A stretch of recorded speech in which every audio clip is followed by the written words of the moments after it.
हिंदी में यूपीएससी की तैयारी से संबंधित प्रोग्राम्स को देखने के लिए सब्सक्राइब करें स्टडी IQIAS हिंदी।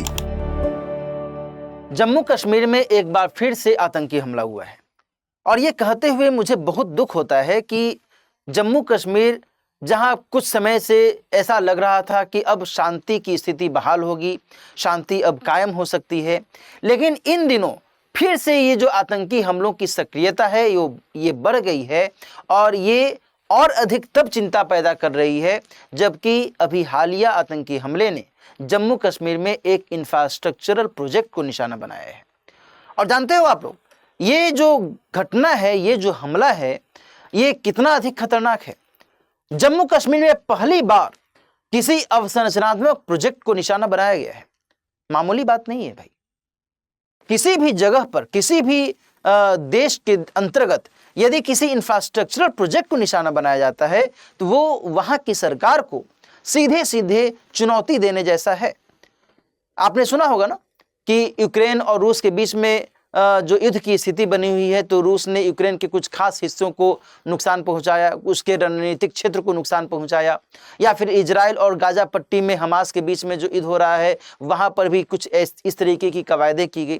तो ये तो बात हो गई भाई एक देश और दूसरे देश के लेवल पर, लेकिन यहां पर बात हो रही है कि एक आतंकी हमला भारत के किसी महत्वपूर्ण क्षेत्र में, महत्वपूर्ण लोकेशन को निशाना बना रहा है। कितनी बड़ी चुनौती वाली बात है। आज की चर्चा में दोस्तों हम लोग इसी पहलू को थोड़ा सा समझने की कोशिश करेंगे कि आखिर जिस जेड मोर प्रोजेक्ट पर ये निशाना साधा गया, इसका महत्व क्या है और इससे जो जुड़े हुए अन्य पक्ष हैं वो क्या कुछ कहते हैं।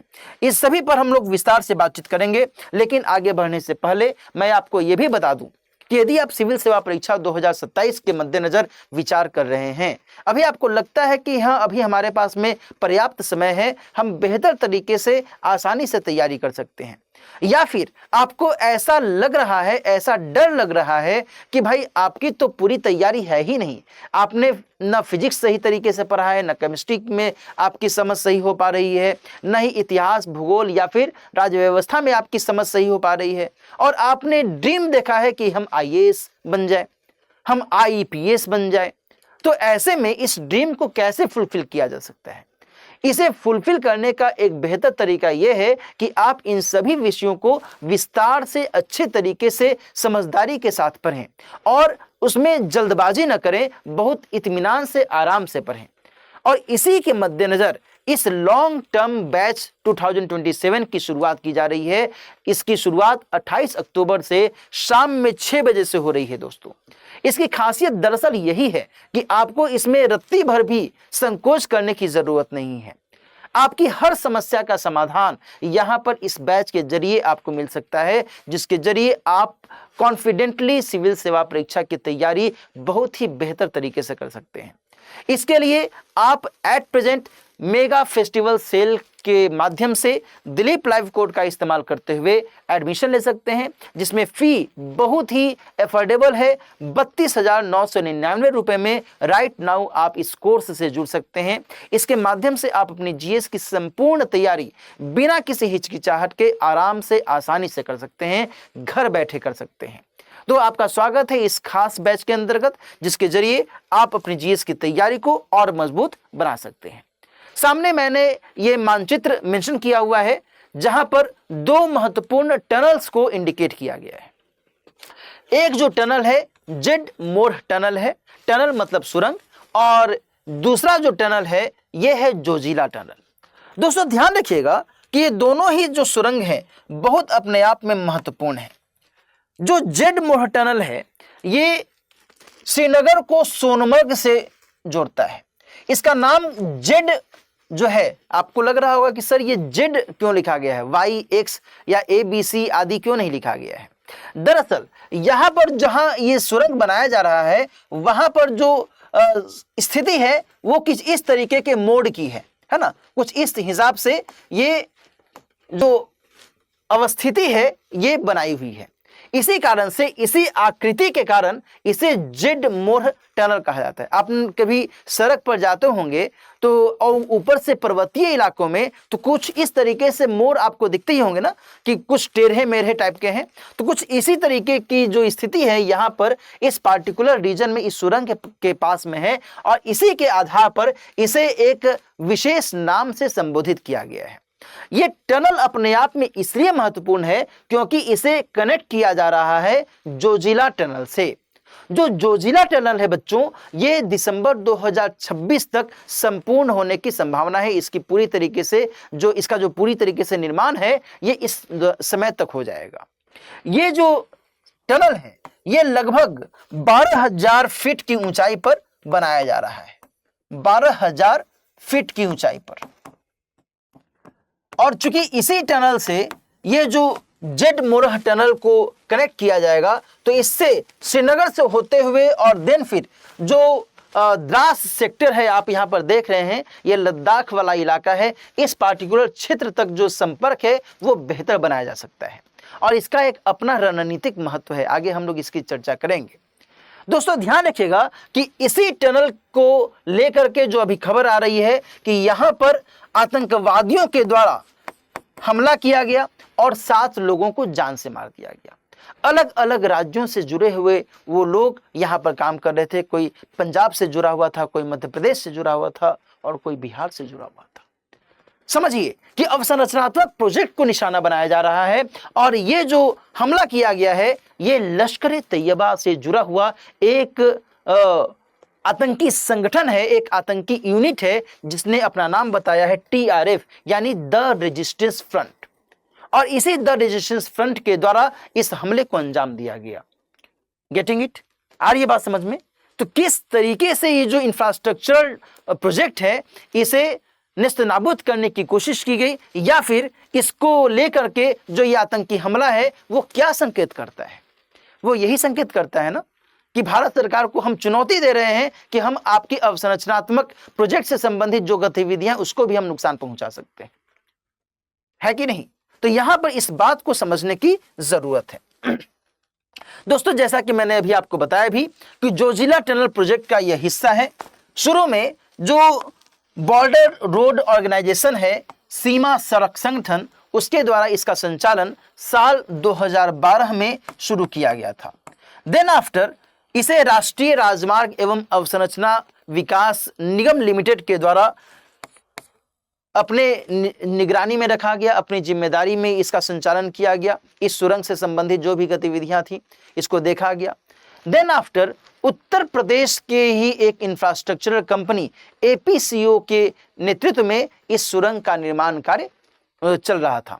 ध्यान रखिएगा कि इसका निर्माण लगभग पूरी तरीके से हो चुका था। अब कुछ ही दिनों में इसके संचालन की भी कवायदें की जाने वाली थी, है ना? तो ये सारी स्थितियां हमें इसके मद्देनजर समझ में आती हैं। देन आफ्टर इस सुरंग के स्ट्रेटेजिक वैल्यू को भी समझें।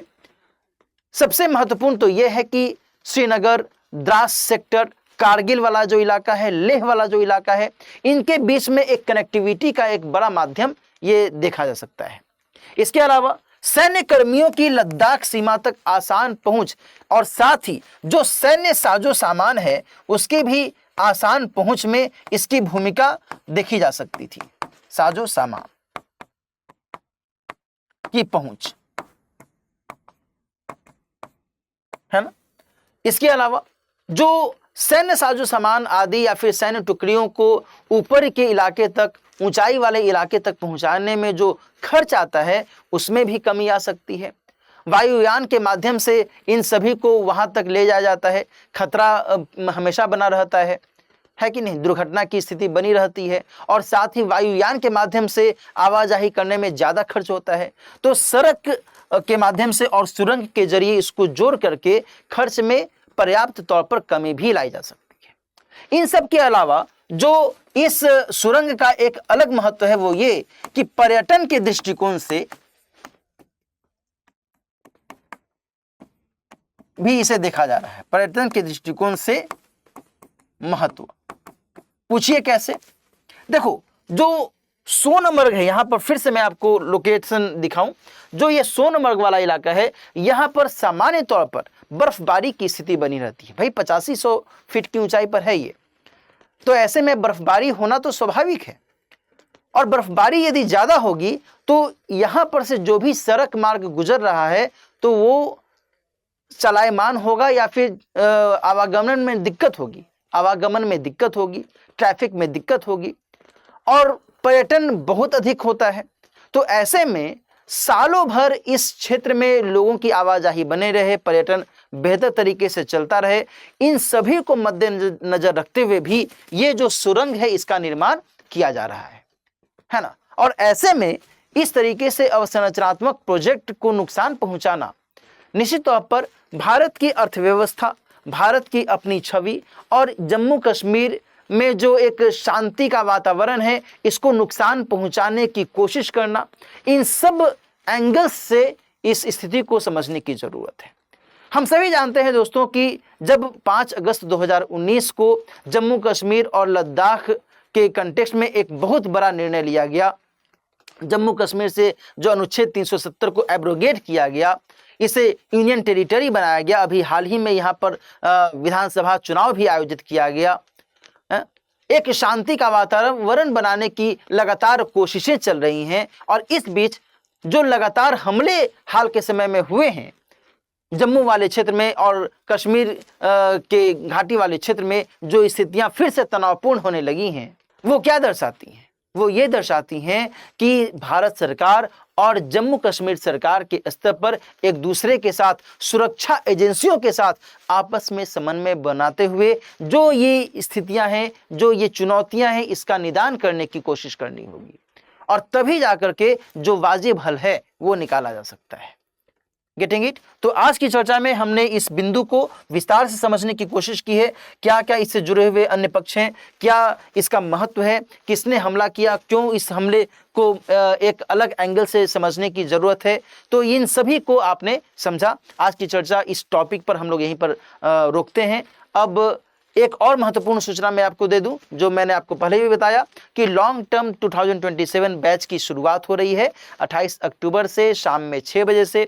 यदि आपका मन है, आपका इरादा है कि आप बेहतर तरीके से सिविल सेवा परीक्षा की तैयारी धूमधाम से करें, बिना किसी हड़बड़ी के, बिना किसी जल्दबाजी के, आराम से करें और बेहतर तरीके से स्टेप बाय स्टेप आप बढ़ते हुए अपनी सिविल सेवा परीक्षा की ड्रीम को फुलफिल करें, तो आपका स्वागत है इस खास बैच में।